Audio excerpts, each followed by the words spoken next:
So, ayan, good day po sa atin mga minamahal kong ka-Bible. For this day, our topic is nakaparikil or nakapatungkol sa pagsunod. Madalas ang pagsunod ito ay karaniwang sinusundan natin ang mga yapak ng ating mga ninuno or ating mga tatay, nanay, ayan. Sa pagsunod natin sa kanilang mga yapak, marahil ay mahihirapan tayo sapagkat hindi naman bago sa atin yon na kapag sumusunod ka ay nahihirapan ka, which means ay kailangan malampasan mo muna ang mga paghihirap na yon bago ka tuluyang makasunod. So ang topic po natin ngayon ay may kaugnayan din sa paghihirap sa pagsunod natin. Kanino nga ba tayo susunod?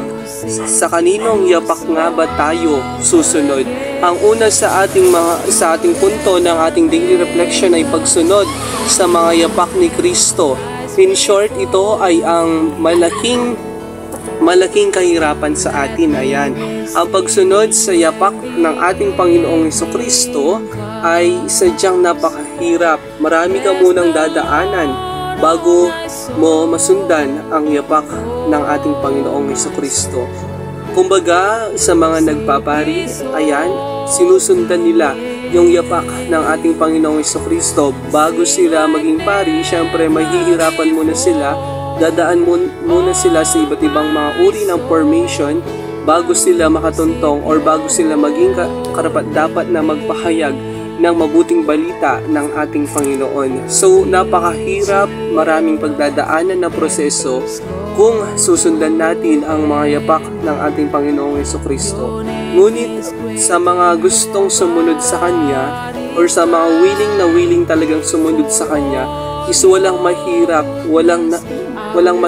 sa taong nagsisikap, sa taong gustong masundan ang yapak ng ating Panginoong Jesucristo, sapagkat kapag nasundan mo ang kanyang mga yapak ay wala nang iba pa, wala ka nang puproblemahan pa sapagkat nasundan mo na ang yapak ng ating Panginoong Jesucristo.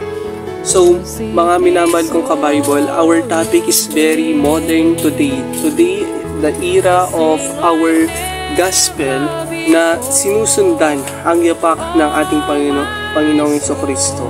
So yung ikalawa naman po sa ating daily reflection is pagsunod sa utos ng Diyos. Kapag sinunod mo ang yapak ng ating Panginoong Jesucristo, ay marahil ay sundan mo din yung utos ng kanyang ama, yung kanyang ama na nasa langit. Kung ano ang ipinag-utos niya or kung ano ang ibinigay na 10 utos kay Moses, ay marahil ay sundan natin iyon. Kapag sumusunod tayo sa kanyang anak, ay sundan na rin natin yung kanyang ama. Kapag sinusunod natin yung yapak ni Kristo, marahil ay sundan din natin yung mga utos ng kanyang ama para sa atin. Ayan, kasi kapag sinunod mo na, lubos-lubusin mo na, nasundin pa yung mga utos ng kanyang ama. At yung ikatlo at huli sa lahat, pagsunod sa kabutihan ni Kristo. Yun ang pinakamahalaga sa lahat. Kapag sinunod mo ang yapak ni Kristo, sinunod mo ang mga utos ng kanyang ama, ngayon naman ay susundin mo yung mga yapak ng kabutihan ni Kristo. So kailangan maging mabuti ka para sa iyong kapwa. Maging mabuti kang alimbawa para sa iyong mga minamahal na kapwa, mga minamahal na pamilya, upang ang iyong pagiging pagsunod kay Kristo ay maging matagumpay at mas lalo ka pa niyang bigyan ng mga lalong mga blessings in your daily life kapag nakita niya na sinunod mo yung mga yapak ni Kristo, yapak ng kanyang ama. So ang hamon lang po sa atin ng ating daily reflection about this day na pagsunod ay kailangan matuto tayong sumunod una sa lahat sa yapak ni Kristo, at ang ikalawa naman ay pagsunod sa mga utos ng kanyang ama na nasa langit, yung 10 utos na ibinigay niya kay Moses, at yung ikatlo ay yung pagsunod sa kabutihan o sa yapak ng kabutihan ni Kristo. Sa pamamagitan nun, ang lahat ay magiging imposibleng maging lahat. Or in short, ang lahat ng problema, lahat ng pagsubok ay iyong malalampasan sapagkat sinundan mo, nasunod mo yung yapak ni Kristo. So mga minamahal kong ka-Bible, I will invite to you na sana ay masunod natin kahit gaano kahirap ang ating mga situation ngayon, sana ay masunod pa rin natin yung yapak ng ating Panginoong Jesucristo. Sana ay hindi mabaliwala yung pinaghirapan niya, yung ipinagkasakit niya, yung pinako siya, sapagkat nais niya tayo mismo ay sumunod sa Kanya, sumunod sa likod niya. Pasanin natin ang mga cross na ating ibinigay sa atin ng Kanyang Ama upang masunod natin siya sa landas ng kabutihan na tinatahak niya. Sana ay mabigyan din natin ang iba or mabigyan natin ang iba na ng ating mga kabutihan sa ating mga puso upang sila rin ay masunod din nila ang ating Panginoong Jesucristo. Sana wag nating baliwalahin ang mga nais na magpari or magmadre or sa kahit anumang reliyoso sa kanilang buhay na pagsunod kay Kristo.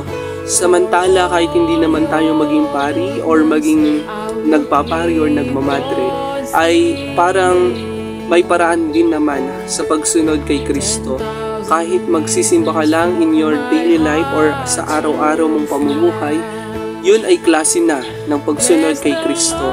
Kapag nagbibigay ka sa iyong mga kapwa nang walang inihintay na kapalit, yun ay klase na ng pagsunod kay Kristo. Kapag ikaw ay tumutulong na, kapag ikaw ay nagsiserve, yun ay klase na ng pagsunod kay Kristo. Kapag ikaw ay nagbo-voluntary sa mga barangay cleanup drive, sa mga hospital na patients, sa mga bahay ampunan, or sa kahit anumang na wala kang bayad, is yun ay klase na ng pagsunod kay Kristo. Lahat po ng may gawain or lahat ng may pakay ng kabutihan na nakaparikila sa pangalan niya ay gayon din po ang pagsunod kay Kristo. Ang pagsunod kay Kristo or sa mga yapak niya is napakabuti sapagkat makakatulong sa iba at makakatulong din sa atin yung pagsunod natin kay Kristo. So mga minamahal kong ka-Bible, lagi nating tandaan ang pagsunod kay Kristo bagamat mahirap, bagkus masarap naman kapag napitas mo na yung tagumpay na hinihintay mo kapiling niya. So lagi nating tandaan sa lahat ng pagkakataon, sa lahat ng panahon, nandiyan at kasama natin ang Panginoon. At kung si Kristo ay nagsakripisyo, marahil tayo man ay magsakripisyo hindi para sa ating mga sarili, kundi para sa ibang tao. Kaya dalawang kamay ang binigay sa atin ng Panginoong Diyos. Ang isa ay para sa atin at ang isa ay para sa ibang tao. Yun lamang po. Have a blessed Wednesday morning to each and every. I worship your